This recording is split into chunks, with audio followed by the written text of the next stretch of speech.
Pouvez-vous nous expliquer l'agriculture à Wallis et Futuna, comment elle se structure?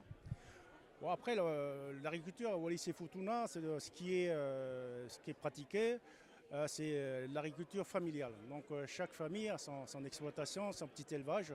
Et après, pour tout ce qui est agriculture professionnelle, on n'a pas beaucoup de monde pour satisfaire la demande notamment des expats qui sont là, évidemment, et pour fournir la grande distribution, entre guillemets.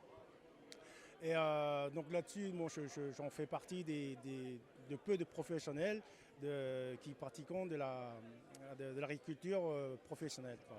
Alors, quelle est la production la plus emblématique sur le territoire, la plus importante? Ouais, donc nous, on reste toujours sur l'agriculture traditionnelle, donc tout ce qui est féculent, tout ce qui est vivrier, les tarots, les maniocs, les ignames, le capé. Voilà, c'est la plupart des cultures de Wallis et Futuna. Au quotidien, quelles sont vos difficultés? Quels sont pour vous le problème le plus prégnant dans cette agriculture à Wallis? Bon, je dirais qu'il n'y a pas vraiment de contraintes au niveau de l'agriculture, puisque là, on parle maintenant d'agriculture biologique.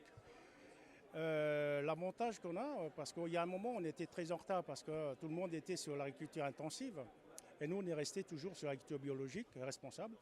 Et là maintenant, donc on revient derrière, on revient sur l'agriculture biologique qu'on pratiquait déjà avant. Donc on est resté sur l'agriculture des traditions ancestrales en fait.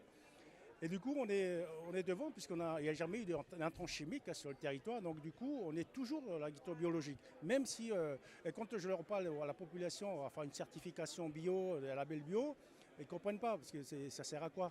Donc, parce qu'on y est déjà, on sera toujours. Voilà.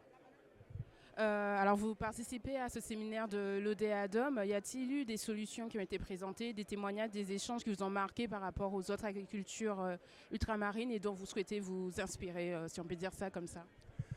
Oui, en fait, ce que j'ai retenu, ce sont les difficultés par rapport à la mise en place nous, quand on parle des producteurs ici, respecter un cahier des charges, je parle notamment des producteurs de bananes, respecter un cahier des charges, je vois que c'était très très lourd.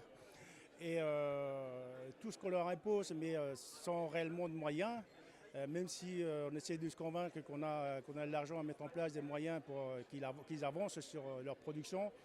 Mais réellement, je vois les difficultés qui vivent ici les agriculteurs et je me pose la question, qu'est-ce qu'on fait pour rendre encore ce métier-là attrayant?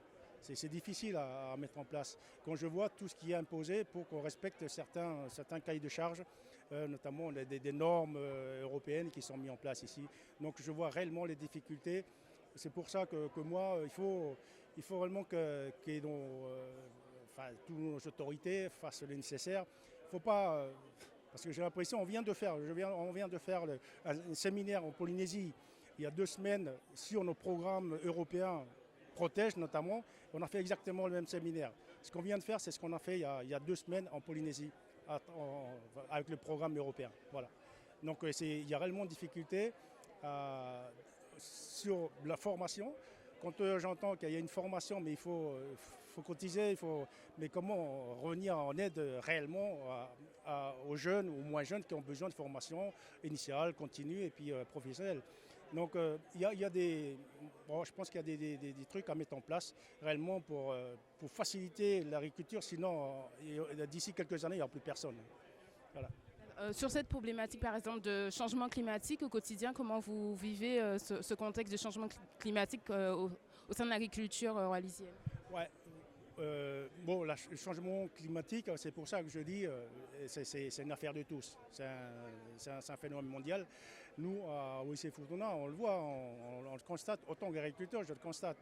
Par exemple, sur les arbres fruitiers, nous, on a un cycle par an, un cycle annuel. Et on est passé d'un cycle à 3 cycles par an. Donc, certains dans les arbres fruitiers, et c'est là qu'on constate qu'il y a quand même un stress qui est là, qui était pas normal. Donc, du coup, il y a un changement climatique. Et puis, la terre, le comportement de la terre, c'est de plus en plus sèche. Donc, voilà.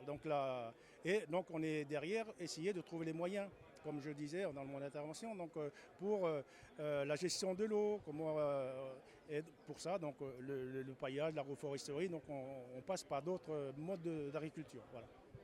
En tant que président de cette chambre d'agriculture, comment vous accompagnez vos professionnels et même aussi les amateurs pour faire face à tous les défis de l'agriculture wallisienne? Euh, Enfin, je dirais pas que c'est c'est assez simple, puisque comme nous, on vit particulièrement sur l'agriculture familiale, chacun a son petit potager, donc il n'y a pas réellement cette envie de produire on produit juste pour s'alimenter, et puis le surplus, on distribue ou on vend dans les petits marchés de village, voilà. Mais sinon, nous, on propose, nous, ce qu'il faut, c'est mettre en place des projets. C'est pour ça, d'ailleurs, que je me déplace un petit peu, voir les projets qui pourront être adaptés sur Wallis et Futuna, sur l'aquaponie, sur les cultures, tout ça, parce qu'il y a des choses que nous, on ne fait pas, mais qui devraient relancer un petit peu sur Wallis et Futuna, mais on n'a pas les techniques. C'est pour ça que je me déplace un peu dans les départements et territoires d'outre-mer pour voir des opportunités pour qu'on mette en place à Wallis. Voilà.